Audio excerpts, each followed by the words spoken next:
right, welcome back to the Purpose Driven Podcast, Purpose Driven Profits Podcast, where we're all about up leveling your business with insights and actionable just takeaways and ahas to help you level up your business so you can level up your impact and make a greater, just a difference in the lives of others and share your gifts and talents. I'm excited to have James Foster with me here today.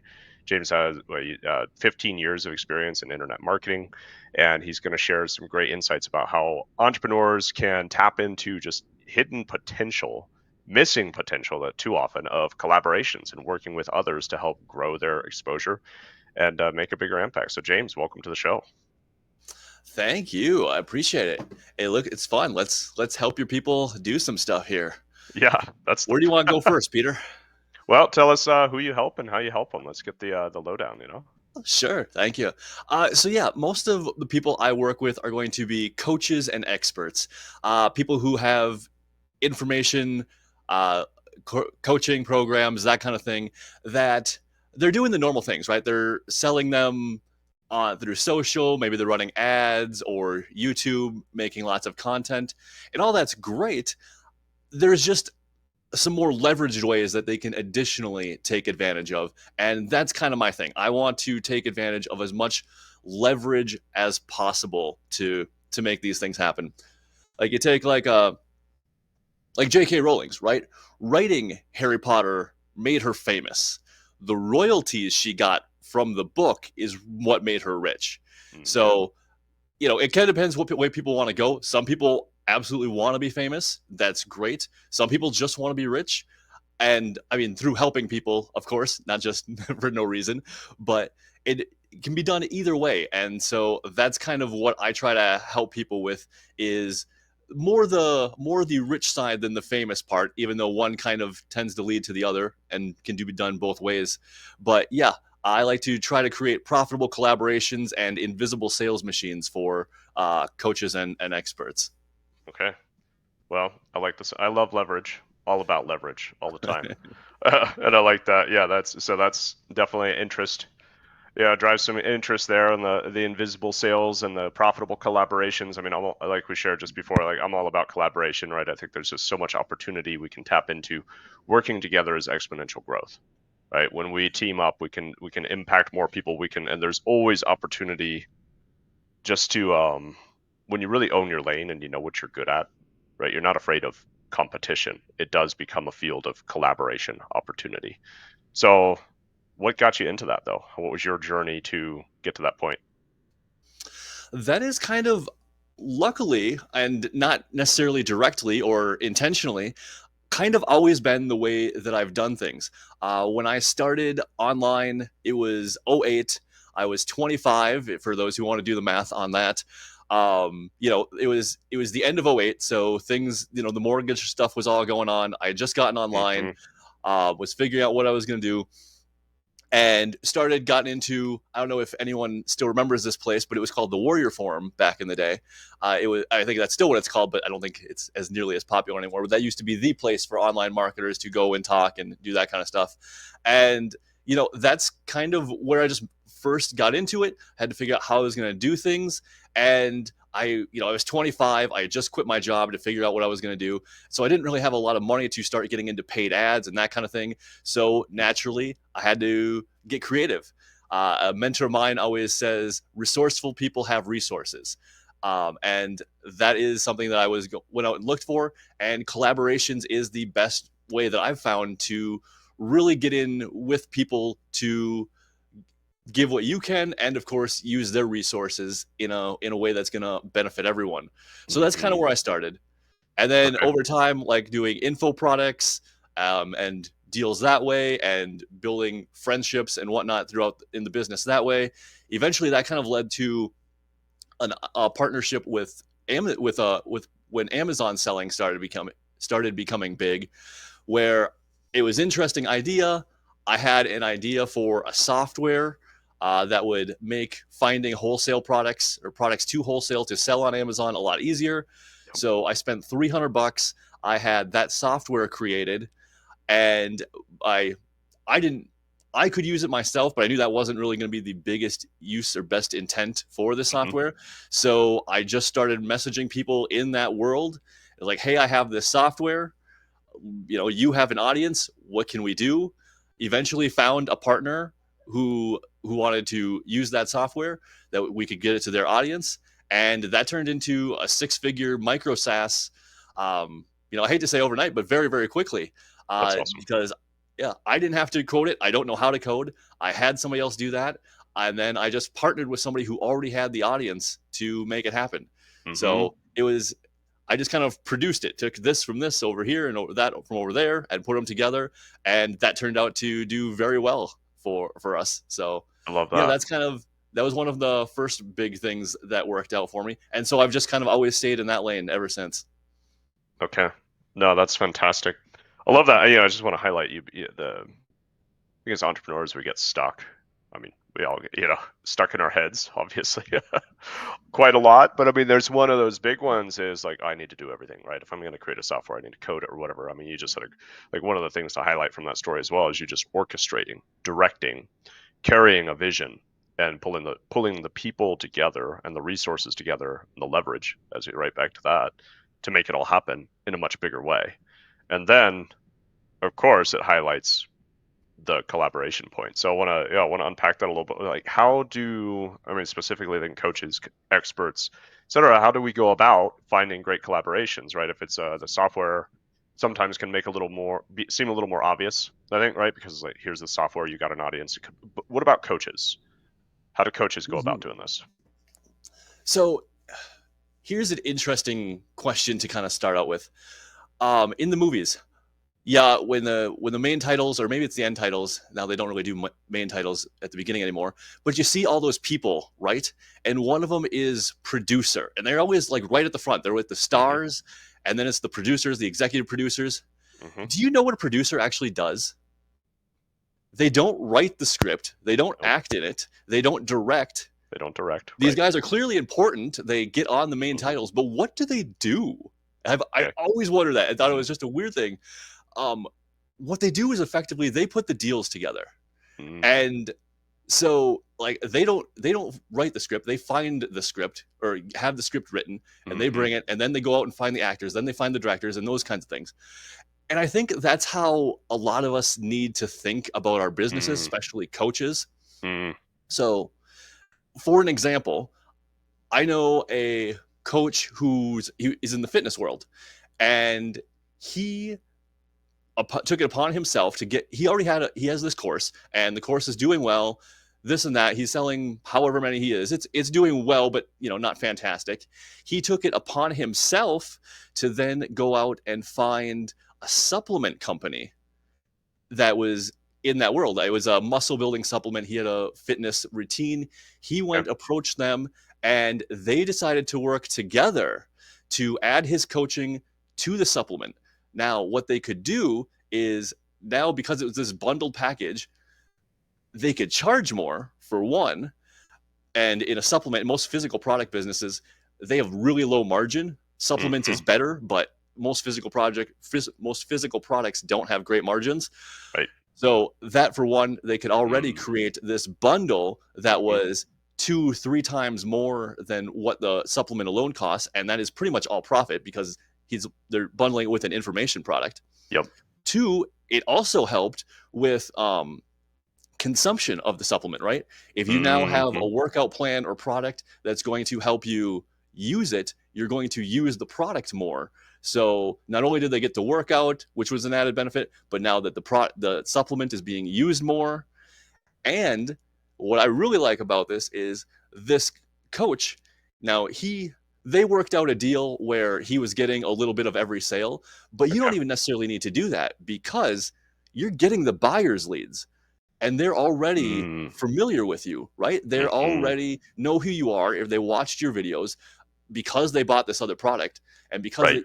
because you came from a product that they bought, there's already a lot of trust there. And Yes. so instead of spending thousands on marketing or ads to reach the same customers, he gets them Mhm. for free because he's included in this package. So if you work That's with like some if yeah, coaches that that's work with brilliant. somebody that's if you get with a company that's already doing a high volume, Yes. you can get tons and tons of leads, very leveraged, coming right to you because they're doing all the selling of their product. And, it's nice if you can get a little something to be part of that package. But even if you didn't, and even if it was just free leads, free buyers leads, I mean, come on, Right. that's worth enough, right? to, That's to, a to, make, to do that deal.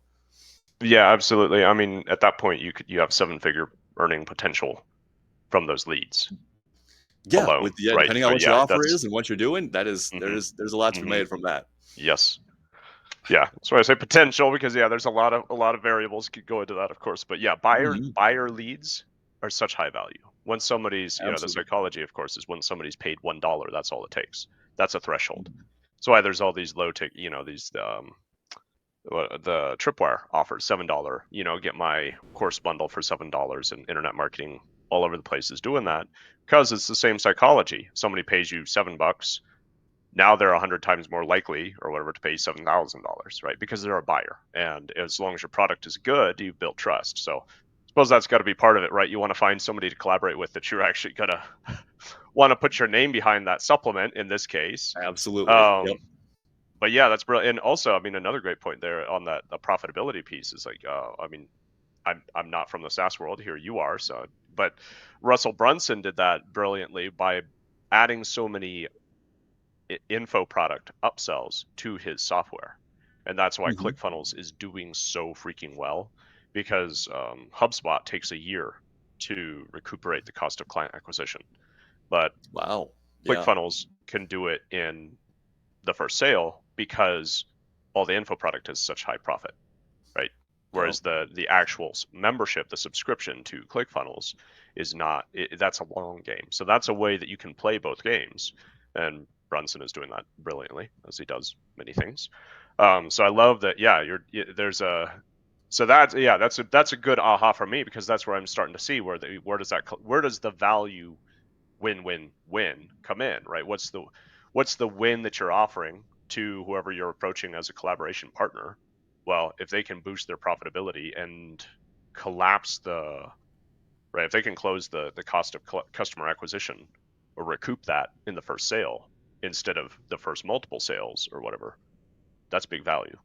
And then you're getting a buyer's lead and maybe 10% or whatever. I'm like, yeah, like with what you just described, I'd be in for like, I'll take $1 off of every sale and feel like feel like a winner just to have those leads. Absolutely, I would do it for free. For That's sure. such value. So that's awesome. Okay, this is great. And you talk about Brunson, like Hmm. he comes from the information world. Hmm. He was also back in the day selling info products on the Warrior Forum. I know he did his potato guns and all kinds of other stuff, but he comes from that world. Like his books, right? The Expert's Secrets and whatnot. Maybe Hmm. they're back here somewhere. I don't know if you can see them, but it's the same type of thing that you were talking about there because he has the information products. He could give away those books for free and people Right. paid shipping. And yeah, you could argue that he probably made a little off of the books. He charged more than the actual shipping, this and that. Not a lot. I mean, by the time you put labor and everything. But Yeah, yeah, you're not. then he had the funnel with the info products on the back end Hmm. that he made quite a bit on. And it was enough that he could also then have affiliates who could then promote it and give that thing away. Hmm. I like Hmm. to think of it as the Lego strategy because a I coach love or an Legos. expert with a flagship product can do the same kind of thing, right? So you take Legos. Legos, I don't know if you know much about their history. For the first like 30-ish years when they started, because they're nearly a 100-year-old company, they Hmm. just sold the bricks. And they did okay. They were in Scandinavian country. I can't remember if it was Sweden or Denmark or which one, but wherever they were doing good. They did a few million a year for Okay. the first 20, 30 years, or the equivalent back then of what a couple million a year would be. When they finally took off is when they started licensing, right? When they started making, I shouldn't even say licensing, when they started making kits. Instead of saying, Hmm. here's bricks, do whatever you want with it, when they Right. said, here's how to build a car, then people were like, oh, I get it. Awesome. Okay, now I know what to build with this. And as marketers and people with, even if you're a coach with a core offer, you can Hmm. actually do the same thing. You have your core offer, and then you want to put something probably low ticket in front of that, right? That you Mhm. can change to whatever's hot. Maybe right now it's an AI offer that has something to do with what you coach, and then that leads into your core offer as an upsell, Mhm. and that can be changed. That can be licensed. We let's combine things. You can take you could license somebody else's info product that you know is hot, just like the Mhm. coach and just like the physical product and the info product. Mhm. You can license their product, so maybe they get a percentage of it, and you and the buyer's leads or whatever you work out, and then you can use their course to sell your product on the back end. So you have your product, your core product, uh, 5 or 6 front ends all going around, and lots of ways for people to come in from different markets from different angles, all into your world. Interesting. Mhm. Well, I love Legos, so I'm glad you brought that story up. So, Legos, board game, that's right. Yeah, I saw some board game pictures on your profile as we were getting ready for this, so you're I'm a big old nerd. You probably can't see them, but on top of the books, there's like a whole bunch of Funko Pops. There's a Big Bang Theory Lego set on the side over there. Yeah, I'm a oh, big yeah. old nerd, but I won't Yeah, redirect us well, yeah, that's a dangerous into it. digression we could take Yep, there. right. 'Cause, yeah, I go deep on the nerd train for sure. Mhm. No, I love it though, and yeah, I mean, a great point out of that too is like it takes it from just from a marketing perspective, right? The more clarity you can provide upfront to your leads, to your marketplace, the more you Mhm. stand out as the authority leader. That's what Lego's going from. Here's bricks, do whatever you want with it, and everybody's kind of going, I don't know what to do with though. I mean, looks cool and all, but like what do I do with it? To hey, you want to build a model car? Oh yeah, right. How do you? So, just love that. Also approach that to your, to marketing. When you're a coach, you don't say I'm a coach. You say, hey, I help you get from here to here. And coaches aren't as bad. Coaches are pretty good, I should say, with doing that. SaaS companies are awful. SaaS companies are much more. Here's all the things this software does. You do Hmm. what you want with it. And them, yeah, they could very much use the Lego Yeah, approach. But yes, yeah, coaches and at then least come back and are let us better know about what it. you did with it, so we can figure out what to say to you. Right? Is Exactly. that kind of yeah, yeah. I've been around a bit of that. So, man. So, what's your advice to new coach or somebody? How does somebody get into this? Whether they're a new coach, not a new coach, but I mean somebody's a coach and they're looking to expand. Let's take that, right? So they've been a Sure. coach and they're looking to okay, how do I approach this? What's the best place to start? If you're a coach, you do something really well. I would probably look at other coaches who are similar but different to you. So let's say marketing coaches. Let's say you are a conversion copy coach, that kind of thing. Hmm. I would go look for coaches who are already selling products about traffic. Oh, you convert traffic really well. What do you do? And then I would just ask them, I'm sure your people are having issue or need to convert this traffic, right? What are you doing now to help them? Mm. Well, maybe they're doing something, maybe they're working with someone, maybe they're not. A lot of these coaches will be, nope, I teach traffic and that's all I do. They got to go somewhere else for the conversion, and Okay. that can be a good input. Hmm. Actually, yeah, right above me there, spin selling. Yes, So sir. it stands for situation, problem, implication, and need payoff. But you don't even need the last part. The beginning part, that situation and problem, if you just stick with those are great conversation openers. Like we're just Hmm. talking to. Like if you like Peter, if you ran traffic coaching and I did conversions, hey Peter, your people doing traffic. What are how are they converting those people? Or what are you teaching them about conversion? Maybe, oh, I'm not. Right. Really? Like, So yeah, and then you can open the conversation and continue it from there to see some kind of mutual collaboration. okay. Yeah, I love And it. So sometimes mhm, it's just another take on a sales conversation. But instead of it kind looking of at is. people as like, hey, can I enroll this person into my program or my service? You're rather looking at, so instead of triangulating their pain, you're triangulating what's the pain of your clients once they've achieved your X, right? So if Yep. you're the traffic, well, they've got their traffic. Now, what do they need? So by working together, how can we provide even more value and make you look like a rock star and help me grow my business too, right? So that's what I'm Exactly. hearing there. Yeah, Yep. awesome. Same type of thing. It's Mhm. yeah, it can be a little. It's super easy to understand with software. So take like Kajabi for example. Yep. They have all these people on their platform that are building courses, and now they even have Kajabi payments, so they can take payments. Okay. Well, for example, they might be interested in something that would help their people sell more high ticket offers, right? So then Hmm. their payment process, as their payment side, Kajabi payments, Hmm. then they get more of that money that way. So, like a partner and client of mine, Travis Sago, has the phoneless sales machine. I might go to them and say, hey, you guys got all these people. I bet they probably want to make more and sell high ticket offers, the ones that aren't. I can show you how to do it without webinars, without paid ads, all that kind of stuff. Are you open to talking about that to get that to your people? And it can just be that simple of a conversation to start it with. Yeah. Yeah. I like it. That's great. So yeah, that would be my first recommendation for coaches. I would find other coaches you can work with and go from there. Again, of course it's going to depend on what their market is. Your health fitness coaches, maybe you can do something with the physical products like we were talking before. Hmm. um, yeah, that's a little tougher for B2B, like business type coaches. There's not a lot of physical products for you to get into.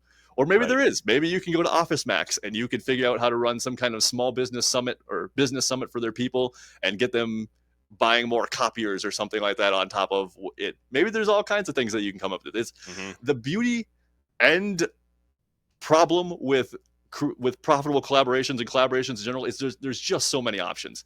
You can do Right. anything you can think of, but you know, like I said, that can be its own set of problems to figure out how you're going to do it. Here's the bricks. Yep. We're back to that, right? No, but I'm hearing a way to look at this is probably just going at the Venn of, okay, these are the people I help. I help them in this area. Who else or where else are they going? Right? Once you know who you help, I mean that's of course fundamentals. Right? Who's my client avatar? Uh, Okay. What other tools are they using? Yeah, what other services Yep. do they need? Those kind of things would be perfect Yep. perfect Yep. collaboration partners. And so then I'm thinking also you'd probably look like, as it were, down chain and up chain, right? What do they need You got it. before they're ready for me, and what do they need after?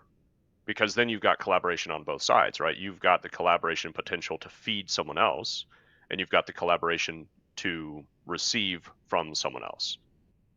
You are a dang smart guy, Peter Lynch. That is that is the whole idea of what's it's called near naturally existing economic relationships. All right. Big fancy word, but the same type of thing you're talking about. Well, I feel better about What? myself now. Thanks. Like this old crusty guy who was selling insurance. He wrote this book about near, and he was selling insurance. Hardest thing in the world to sell. Yeah. Nobody wants it. Yeah. he he was doing business insurance, which is even more dry and Oh boring. man. But he had grocery stores as customers, or he got one grocery store as a customer, and then he realized he could go, like you said, up and down the chain. He could, because he Mhm. has the grocery store as the client, he could then say he could go to the distributor that the grocery store is getting stuff from and say, "Hey, I work with your client." Mhm. Automatic in to at least start the conversation. Right. And you can even do the same kind of thing with like we're talking Kajabi. Hey, Kajabi, me and 10 of my friends all use your software. We're all paying you several $100s a month for this Mhm. service. We could use this. A lot of them need this thing. I bet a lot of your other people could. Is that worth a conversation? Yep. Are they going to say Yep. no to a bunch of their customers? Maybe, who knows if it turns into anything, but it's a nice door opener, if nothing else. Right. So, Yeah, you've at least got you've got a relationship network piece there. exactly. Then I imagine if you can go in and say, "Hey, if more of your customers were selling more at a higher ticket, would you make more off of your processing fee?" Well, duh. Right? Like, okay, Exactly. would that be worth a conversation then? Yeah. of course. Hey, Yep. do you want to win more? I don't know. Do you like more money? Are you good with the money you're making, or would you like uh, some more? yeah, right. Yeah. So yeah, there you go. Find the money, right? How can you There you go go. basically offer somebody else more money? And that's always, I always like to talk to, coaches that consider themselves in the soft space. I mean, you're still basically, you have a way to help other people make more money, right? Even if you're like, it just doesn't really matter what you're doing. If you can help somebody else win more and help their clients win more, then you're helping them make more money at the end of the list. So there's always a connection, whether it's direct or it's indirect. You've always got a correct connection, and you definitely are find a way to help other people win. And I think the cool thing from what you're talking about is instead of going and finding that individual, you're going, hey, how can I help your pool? Let me get my hands in the let me help your pool, sphere of influence win more, right? And then you're the dude who presented that. So then you're kind of elevating them to the producer status in a way, which is pretty cool, right? You're kind of Right? making them the shining star to their audience. Yeah. And I mean, so at that point, like you could probably just get started with, hey, could we do a workshop together, right? I mean, I imagine it's that simple to get Mhm. started, right? No need to overcomplicate this. No, yeah, absolutely. Just find somebody else who has a problem that you can solve that isn't currently solving it Hmm. themselves, and you could do any kind of thing. Yeah, you could I do a love that. Zoom workshop, webinar, a whatever you want. There's all kinds of options, but yeah, it's just I a love matter it. of finding another partner, find other sellers, and work together. And I know you've got a community, you've got a resource to help those who are listening to this. They're interested, right? So I mean, first of all, where do we connect more with you, James Foster? Right? Where do the listeners here connect more with you? Yeah, if you guys want to find me on Facebook or Twitter, on Twitter it's at or James Makes Deals. So I love it. you Yeah. can find me there. I'll Or yeah, put the my link name is just below in the James show Foster on description. Facebook. Yep. There you go. Thank you. And if yeah, for folks, for coaches who have maybe courses that they want to sell more of, maybe courses that are just laying around that have sold well in the past, but now they've moved on to something else and they want to get Mm, royalties coming in that maybe they want to put in other people's flows or other with other companies, royaltyrockstars.com. Royalty like the like the crown, but I'm referring to yeah the kind that rock stars get, right? The royalty checks stars. that are coming in. Exactly. Sure. So royaltyrockstars.com. You can join that community and we can hang out Love and it. talk about these kind of things and you can find partners to help sell your stuff. Freaking awesome. Yeah. All right.